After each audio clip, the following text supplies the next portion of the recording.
बिस्मिल्लाहिर्रहमानिर्रहीम। अस्सलाम वालेकुम। नबी करीम सल्लल्लाहु अलैहि वसल्लम ने फरमाया, खाने को फूंक से ठंडा ना करो, क्योंकि ज़मीन पर एड़ियाँ मार कर ना चलो, क्योंकि खुराक तहज़ीब का तीसरा बड़ा अंसर होती है। हमारे नबी करीम सल्लल्लाहु अलैहि वसल्लम की ज़िंदगी के बेहतरीन साल 40 उसूलों में से 7 उसूल सिर्फ़ खाने से मुताल्लिक़ हैं। इन उसूलों में कुछ पर बात करेंगे। आप सल्लल्लाहु अलैहि वसल्लम ने फरमाया, गरम खाने पर फूंक से ठंडा ना करो, पंखा इस्तेमाल किया करो। हम जब गरम खाने को फूंक मारते हैं तो हमारे मुंह के बैक्टीरिया खाने को जहरीला बना देते हैं। फरमाया, खाते हुए खाने को सूंघा ना करो। खाने को सूंघना बदतहज़ीबी भी होती है और उसकी खुशबू नाक के अंदर मौजूद सूंघने के खलियों और फेफड़ों की दीवारों को भी ज़ख्मी कर देती है।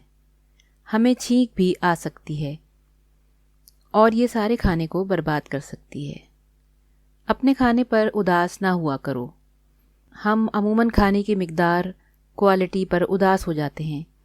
हम हमेशा खाना खाते वक्त दूसरों की प्लेट की तरफ देखते हैं। ये आदत हमारे अंदर नाशुक्री पैदा कर देगी। फरमाया, मुंह भरकर खाना ना खाओ। हमारा मुंह खुराक के हाज़मे का आधा काम करता है, बाकी मैदा सरअंजाम देता है। हम जब मुंह भर लेते हैं, ज़बान और दांतों को अपना काम करने के लिए जगह नहीं मिलती। हम जल्दी जल्दी निगलने पर मजबूर हो जाते हैं। मैदा ये ज़िम्मेदारी कबूल नहीं कर पाता और हम बदहज़मी का शिकार हो जाते हैं।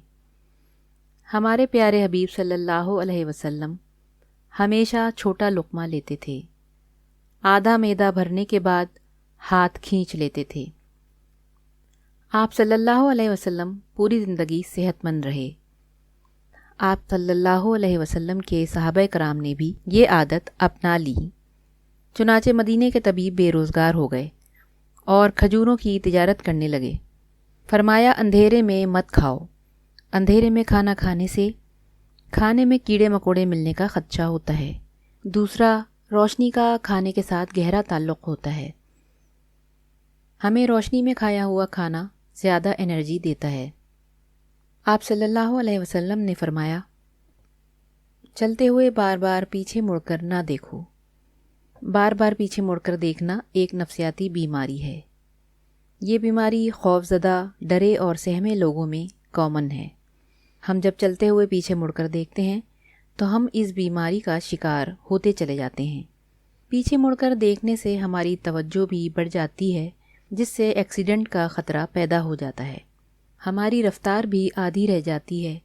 हम बिला वजह दूसरे लोगों को अपनी तरफ मुतवज्जा भी कर लेते हैं। फरमाया, एड़ियाँ मार कर ना चलो।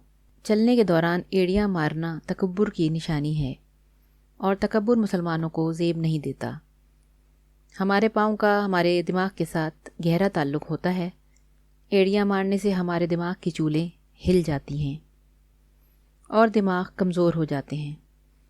फरमाया, किसी के बारे में झूठ ना बोलो। हम अगर सिर्फ झूठ बंद कर दें तो माशरा हर बुराई से पाक साफ़ हो जाएगा। झूठ के बाद गलतफ़हमियाँ माशरे की सबसे बड़ी बुराई हैं। हम जब गुफ्तगू में वाज़े नहीं होते तो गलतफ़हमियाँ पैदा होती हैं, जो कि माशरती बिगाड़ का बाइस होती हैं।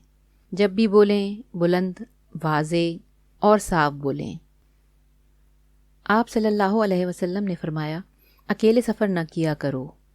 अकेला आदमी खौफज़दा भी रहता है और परेशान भी हो जाता है और अमूमन हादसों का शिकार भी हो जाता है। तहक़ीक़ से साबित हुआ, सफ़र के दौरान अकेले आदमी ज़्यादा लुटते हैं, ज़्यादा जल्दी बीमार होते हैं और गलत फ़ैसले करते हैं। चुनाचे जब भी सफ़र करें, 1 या 2 लोगों के साथ करें। वीडियो पसंद आई हो तो लाइक कर दीजिए और चैनल को सब्सक्राइब कर दीजिए। शुक्रिया।